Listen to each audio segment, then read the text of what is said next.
কাল অরিত্রীর পাপা আমাদের ও বাড়ি গেছিলো শান্তিপুরে, মা পাঠিয়েছিল 2টো মোচা। তো ওখান থেকেই একটা মোচা শাশুড়িমা বললো বানিয়ে দিতে। তো উঠোনে বসেছিলাম, তারপরে হঠাৎ করে বৃষ্টি পড়া আরম্ভ হলো। তারপরে রান্নাঘরে উঠে আসলাম মোচা নিয়ে। তারপরে দেখো মোচা ফেলে রেখে তাড়াতাড়ি করে আসলাম বাবুর ন্যাকড়া ট্যাকড়াগুলো তুলতে।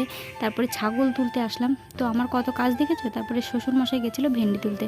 ভেন্ডিগুলো বেশ বড় বড় হয়ে গেছে, ভেন্ডির জমিতে জল রয়েছে তো বেশ কদিন ভেন্ডি তুলতে পারিনি, তার জন্য বড় হয়ে গেছে।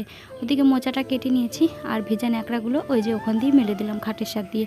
তারপর স্নান করে কোনো রকমে খেয়ে যে রেডি হয়ে এখন যাচ্ছি বাবুকে নিয়ে ভ্যাকসিন দেওয়াতে। বাবুর আজ প্রথম ভ্যাকসিন, জানি না আজকের দিনটা কিভাবে কাটবে। তো এদিকে দেখছো পাট জাগ দিচ্ছে, সবাই জল পেয়ে খুব আনন্দ হচ্ছে, মানে পাট জাগ দিতে কিন্তু ভীষণ ভালো হবে। তো আমি আমার পাশের বাড়ি একটা বোনকে সাথে করে নিয়ে এসেছিলাম। তো চলো এ দেখো ভ্যাকসিন দিয়ে বাড়ি চলে এসেছি, 3টে ভ্যাকসিন দিয়েছে। বাড়ি এসে জল গরম ফুটিয়ে এই যে বাবুর ফ্ল্যাক্সে ঢেলে নিলাম। আজকের মিনি ব্লগটা এই পর্যন্ত, ভালো লাগলে শেয়ার